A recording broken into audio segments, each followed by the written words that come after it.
All right. Are we on? I don't know. Are we on?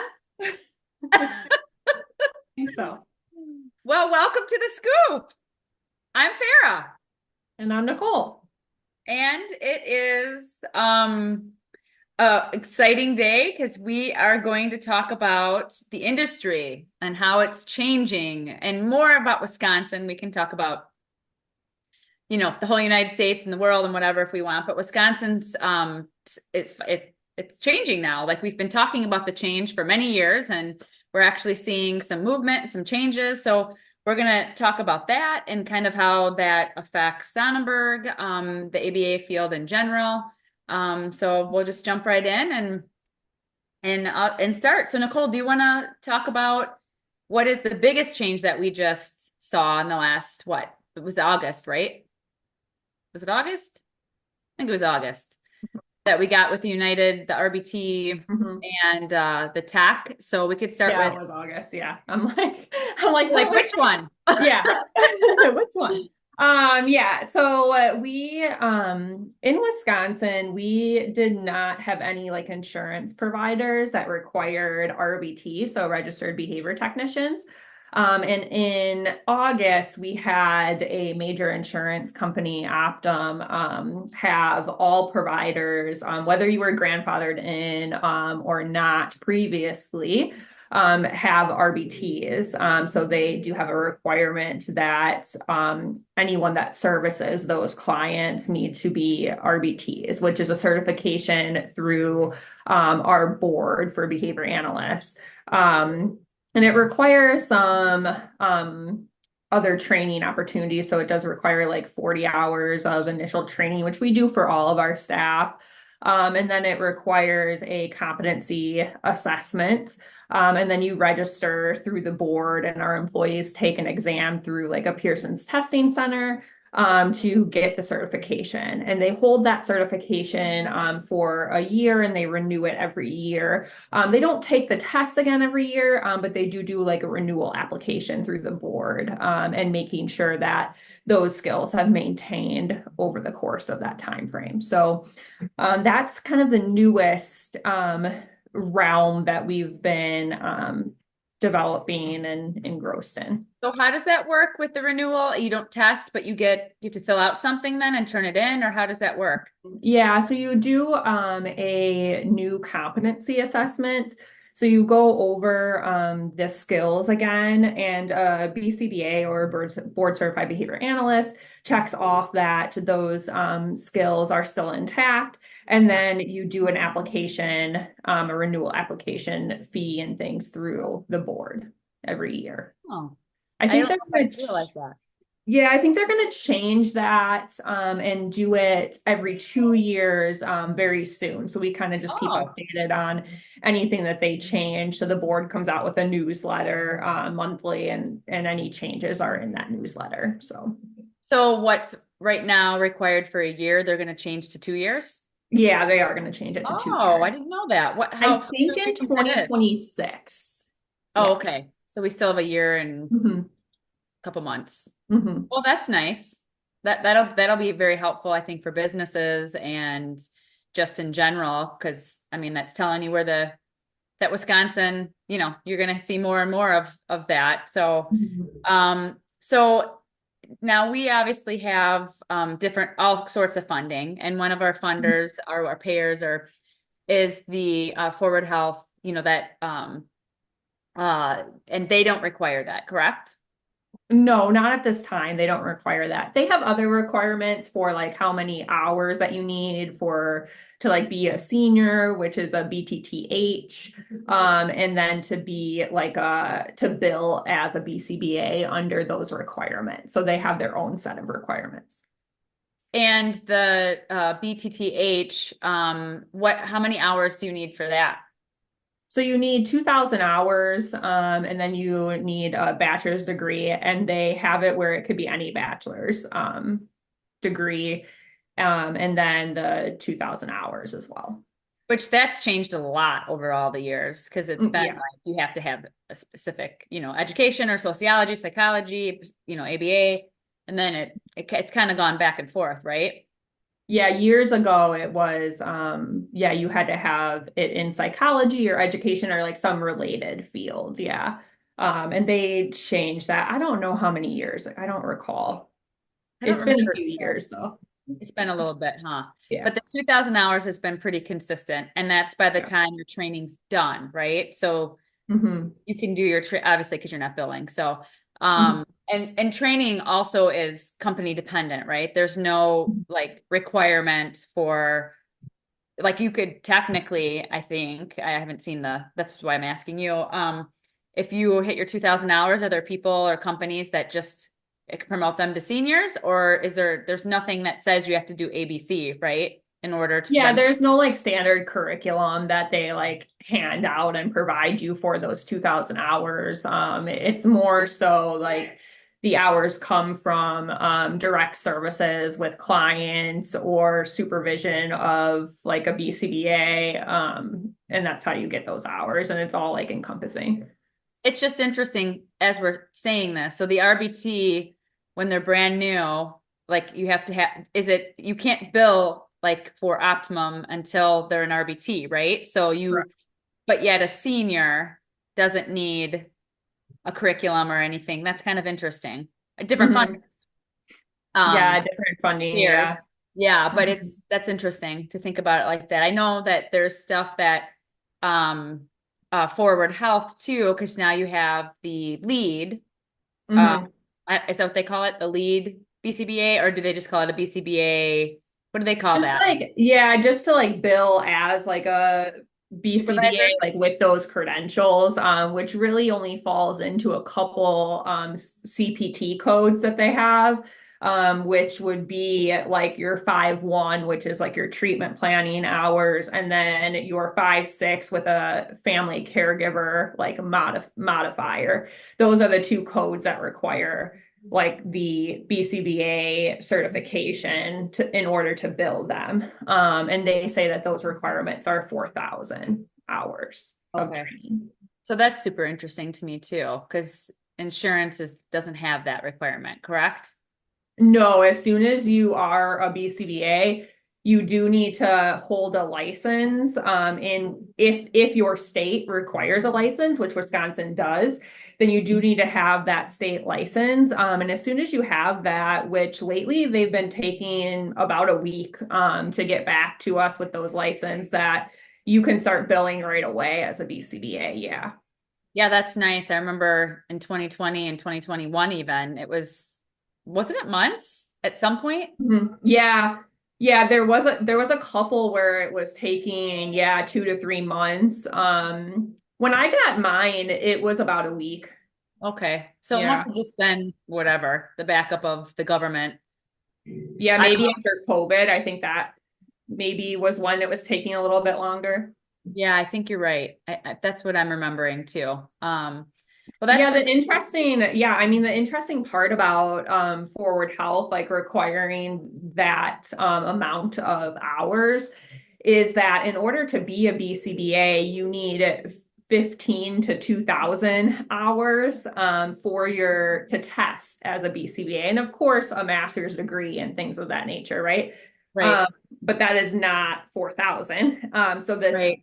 a very significant It's difference. huge. That's a Yeah. huge difference. Yeah. Yeah.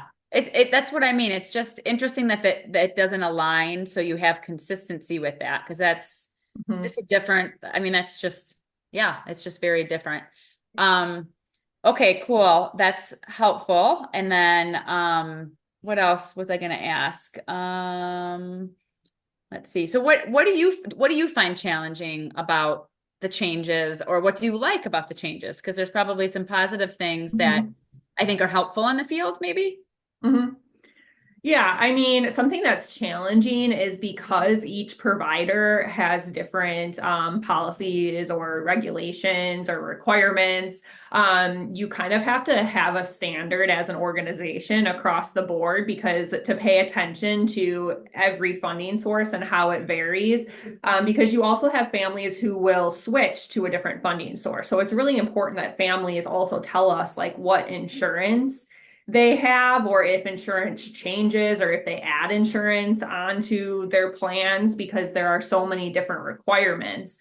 And so if we don't know that knowledge for whatever reason, then it's really hard to manage all that and to make sure that we provide the services that all of our clients deserve if we don't know which insurance they have.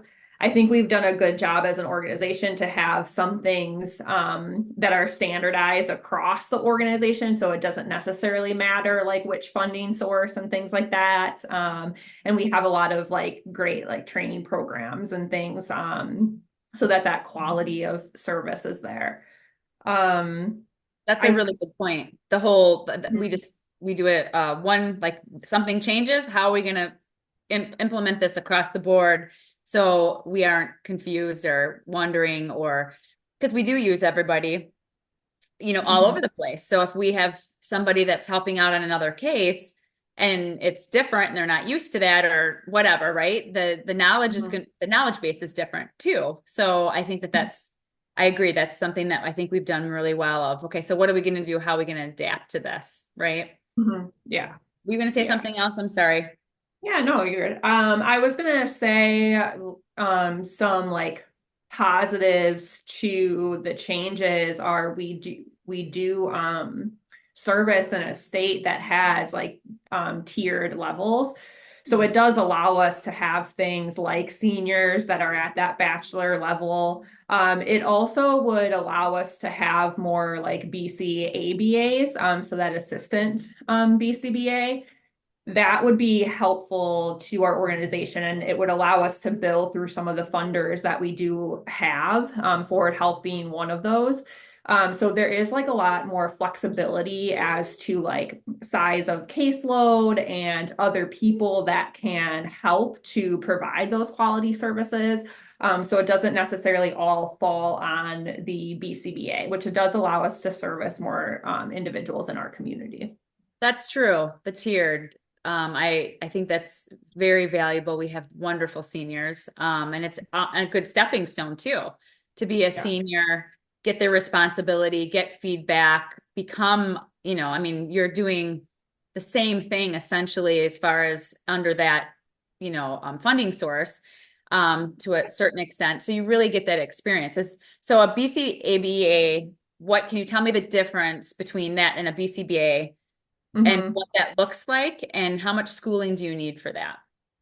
Yeah, so it is a bachelor's degree and there is specific courses, like course sequences that you need to take. So usually it's kind of equivalent to like getting your bachelor's and then on top of that taking the classes for like a certificate almost. Okay. So some colleges will offer like a certificate in ABA. And so it's that course sequence that's required. And then there is a certain amount of like supervision hours. I believe it's 1,500. I'm not exactly sure. But this is like a process that we could consider because of our like funding sources, would allow for this. And so basically what they could do is it's pretty like equivalent to what like a senior does. And they would be able to supervise RBTs in addition to that. And so they can, yeah, supervise the RBT, supervise more of the treatment, the training of like the staff, development of the cases. So that's what they could do under the supervision of a BCBA. I had a lot of classmates that took it while they were still in school so they could start that process. So again, Mhm. it's kind of cool if you think about it. It gets you ready for if you do want to be a BCBA because you have to take the test, you have to still go through. I mean, obviously it's probably a different test, but it's still very similar, same. Yeah. You still got to go in and sit down, study, do all the stuff that you do. And Mhm. so I had a lot of classmates that did do that so they Mhm. could keep continuing forward. So I like that. I like the fact that you could be a senior, get some practice and really when you're going to school, the best thing to do is, obviously be practicing what you're learning and implementing and because that's the best. I don't know how you could do it any other way, to be honest with you, but Yeah. that's kind of nice because you have a couple stepping stones too. So it's not so, okay, jump in and you're on your own or whatever. So Mhm. what I think is cool, mentioning those stepping stones, is can you describe Sonnenberg's kind of the training that we're doing, and what that looks like, and how it's just in 6 month increments, depending, Mhm. as you go along. So you don't just get thrown out there and do your best, now learn how to be a BCBA, learn Mhm. how to do this, on your own. So I think that's really cool that we've added that piece. Yeah, I mean, I think that there's one thing to get your BCBA, and then there's another to be a BCBA. Like you kind of got to know how to be a BCBA after that point. It like training and development doesn't stop right there. So what we've done with our intern program is we have broken it up into 3 6-month segments. And so the first 6 months is really how to be a senior. So how to hold like a caseload, how to manage like staff and the environment and the cases and things like that. And then the next 6 months, we focused on how to be a BCBA. So we have different training modules on like insurance providers and treatment plans and behavior plans and like managing those pieces. And then the last 6 months, we've done all test prep. So we are helping our employees like learn how to test, testing about test anxiety, about like different study materials. We have study sessions with them so that they're all prepped and ready to sit for that exam in about 18 months. It also allows us to get all of their supervision hours, restricted and unrestricted, and a good balance of that complete within that program too. So what does restricted and unrestricted mean? Yeah, so when you're getting your supervision hours, you have a certain like number of restricted versus like unrestricted hours that equal your total supervision hours. So like restricted would be more like one-on-one type like therapy pieces. Okay. And unrestricted would be more aligned with like what a behavior analyst would do as far as like supervision of the client, data analysis, like so looking at programs and determining if programs need to be modified, looking at behavior plans. So kind of going through all of that. So that's I think that's probably really good, because it's changed so much. It's changed so much from, what was it? I don't know, a long time ago when I was in school, but 12 years, I don't know, it's been a while. So I think that has evolved. The amount of hours you're supposed to be doing has Mhm. evolved, like added. The one criticism that I had was more of the hands-on and doing, because I had people in my class that had never even, it didn't wasn't even with kids or children or anybody, and they didn't, I mean, then they're getting their BCBA and now you're expected to jump right in, and so that's why I think it's interesting. How has that evolved with the board, of what that expectation? I know you said restricted and unrestricted. Is there still a deficit of that, and how to, because they don't have insurance, like any of that stuff in there, right? That's still not a part of the Mhm. curriculum, or how to build, because that's a big part of it, right? Like to understand. Yeah, I think that's where we find like the biggest challenge, which is why we set up the intern program the way we did, because they don't teach you like in school when you go to school to become a behavior analyst, they don't teach you like about insurance or requirements or like how to make sure that your treatment plans align with medical necessity, like maybe a little bit, right? But not to the extent that and to the experience level that you would need in the field. And I think part of that is because of like the hands-on pieces. And this is my total opinion. However, I do hear just from other people that there are people studying this field that have never worked with kids or adults or in the field at all, who are studying to become behavior analysts, and that can just be challenging.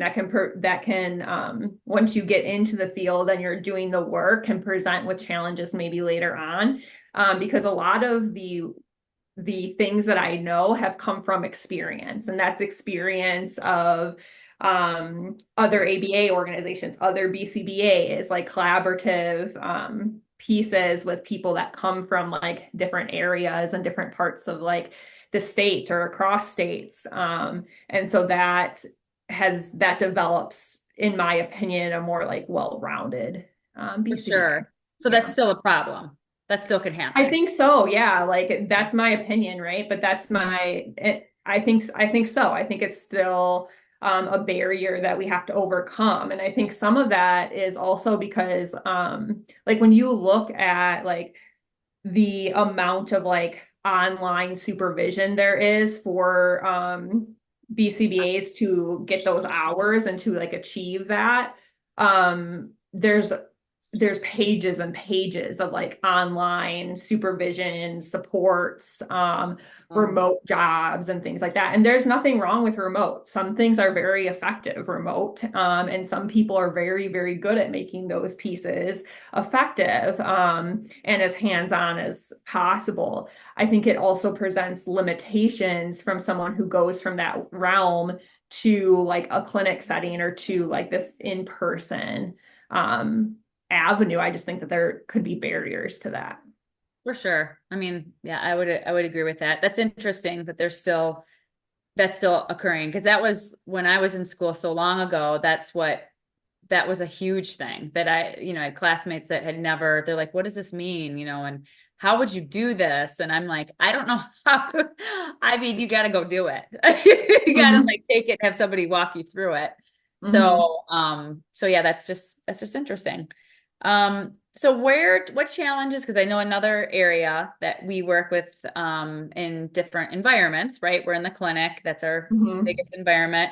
Where we've been in the community, we've been in home. So we also have school environment. So where do Mhm. you see challenges and how has that changed and what do we need to do to keep progressing, I guess? What would you say about that?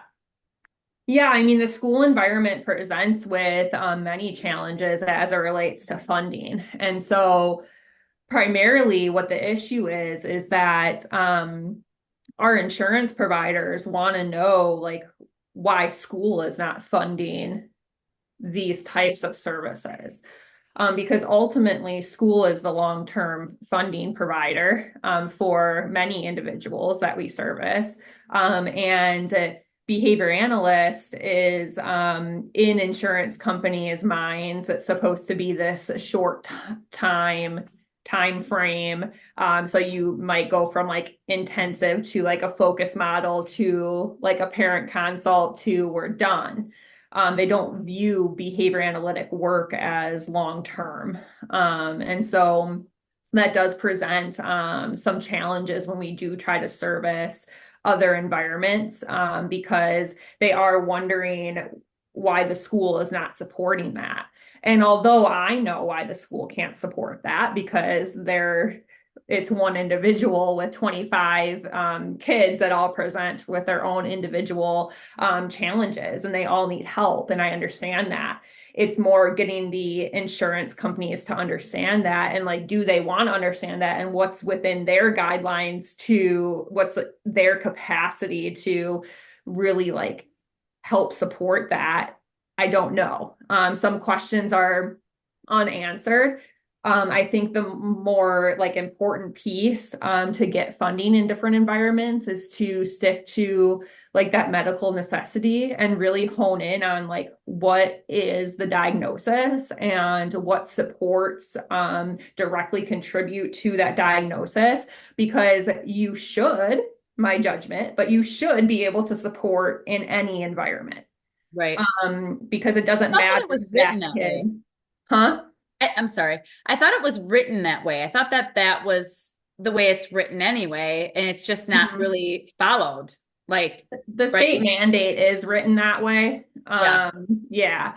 It's just that there are state Frustrating. mandates, right? So you fight at like a state level for some of these things. And then in addition to that, that doesn't necessarily mean that the insurance providers need to give Right. the same services, especially without a fight. So yes, there's amendment pieces that you can go through to if hours are denied, you can amend.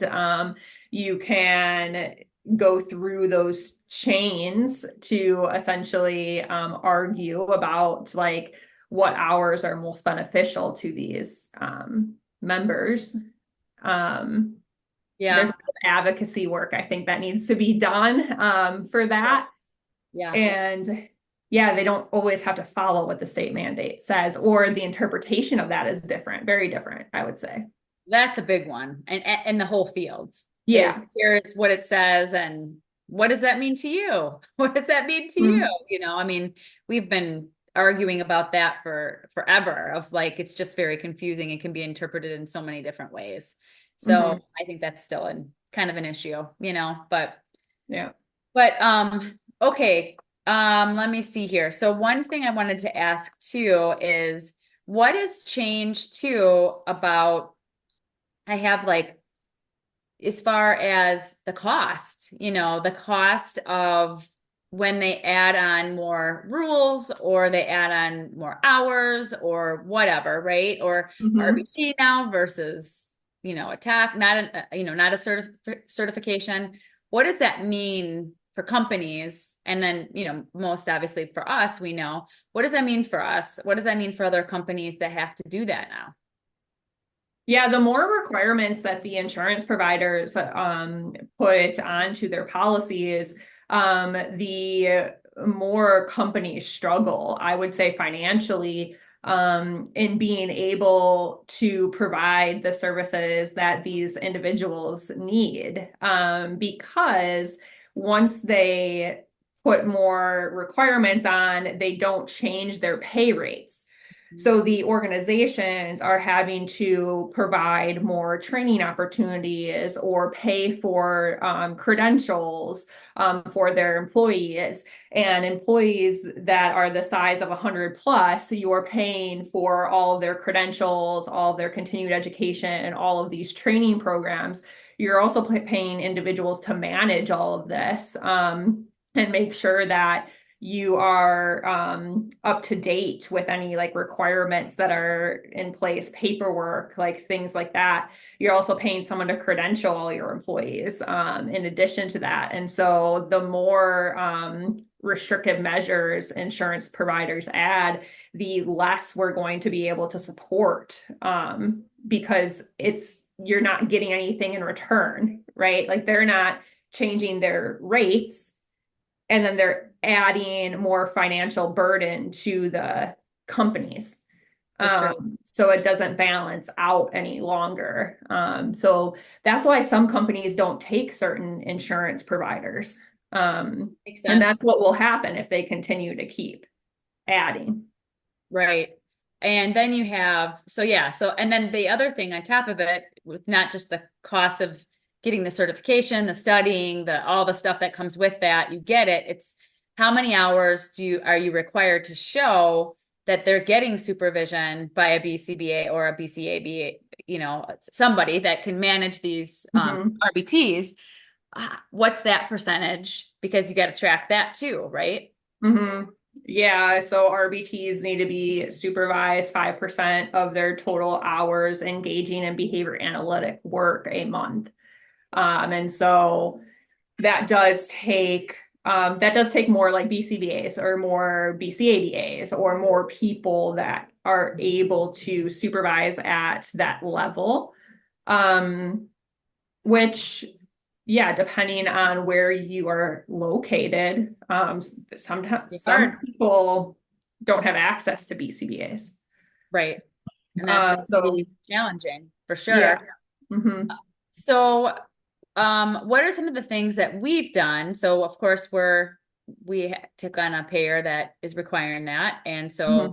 what are some of the things that we did to make that successful as far as making sure everybody's covered? What are some of the things that we changed to do that, to cover that? Yeah, well, I think the biggest change that we had was we put people in positions to manage like those hours. So we do have a person who makes sure that all the RBT supervision hours are up to date. And we'll send out like weekly reports stating like who needs what supervision and being able to manage all that.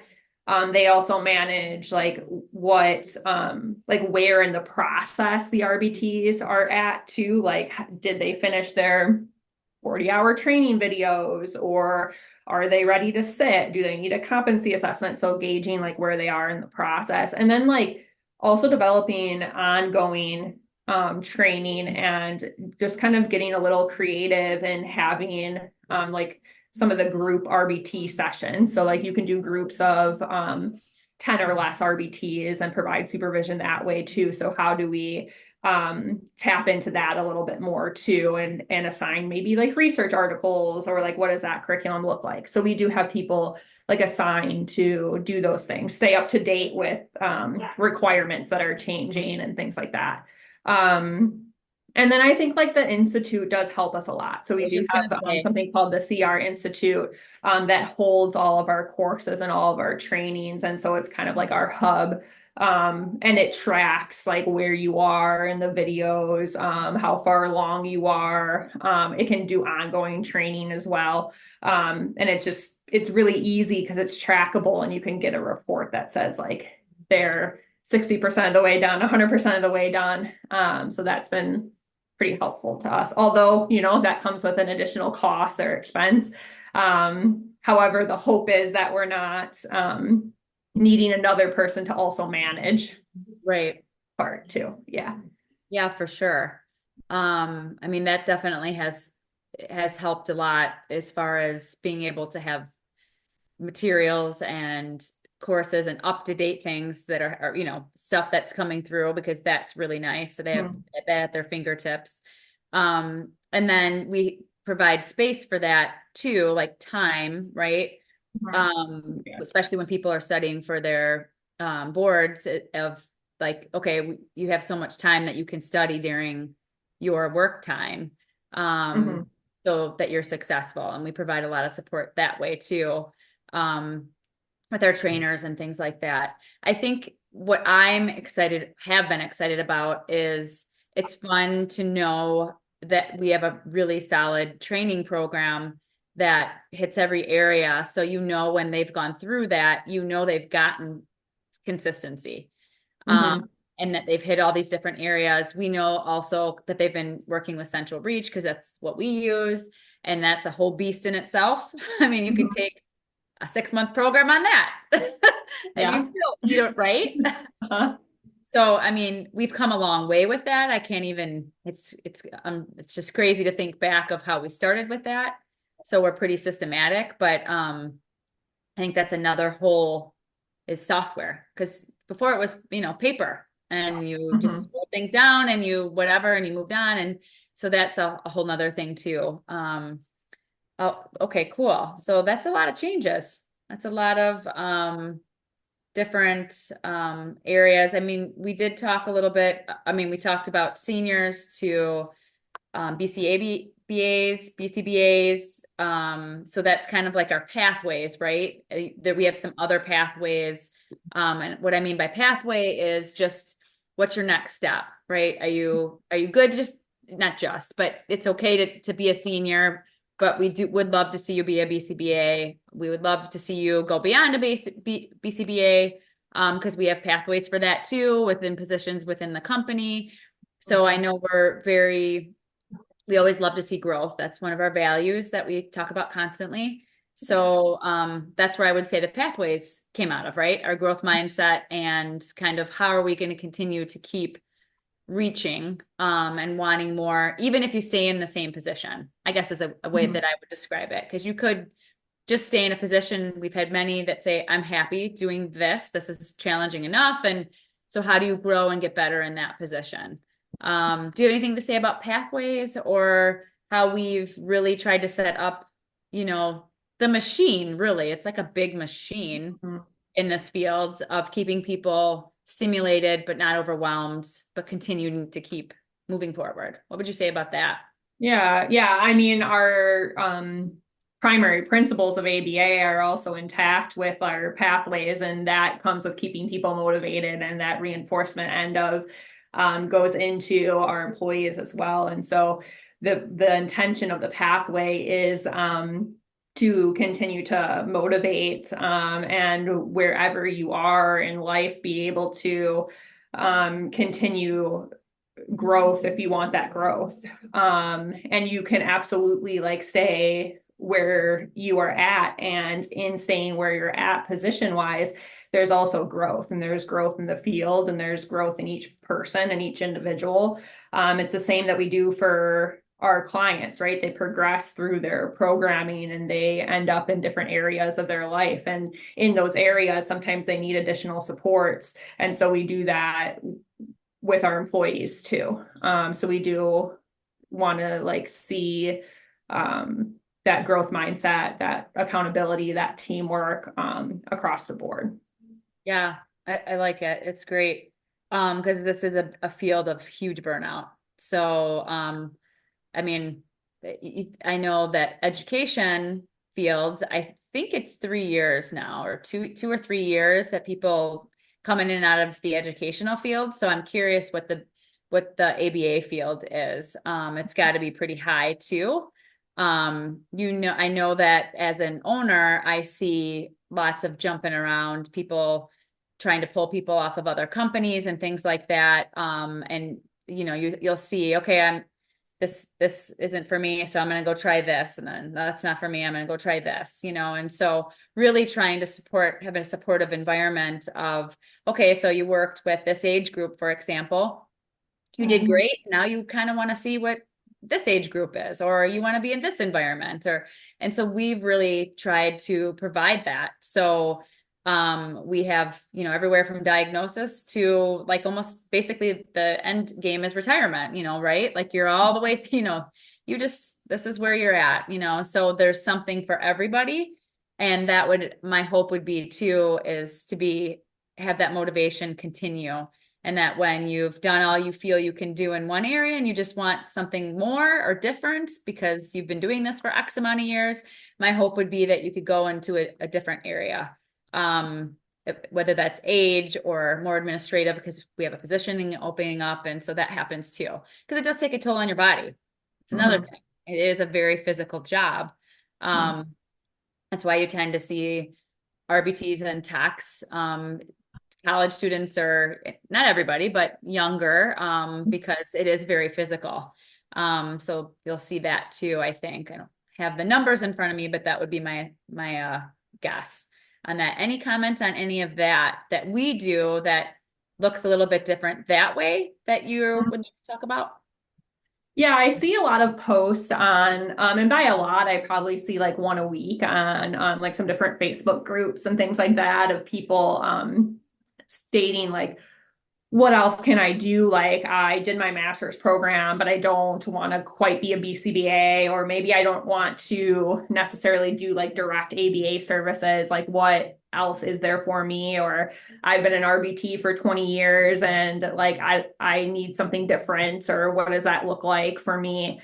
And I think that that's what Sonnenberg does a really good job of, is providing avenues for people that is out of the ordinary. So we don't have positions that are your standard, like you have to be a BCBA in order to do this position. So we do have like, even at like our assistant director positions, there can be different qualifications under those different positions.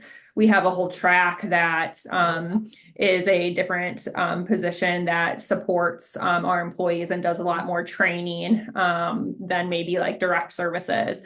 We have a lot of like administrative jobs that do open up that you can do more like recruiting or operations end of things. And so I think we offer a little bit of something for everyone, and we are very like out of the box thinkers and create positions that fit the person, not necessarily fit like the overall like field. And I think that's what we do good at, is like looking at that individual and creating job descriptions based off of like that individual and that strength and what's needed within the company, of course.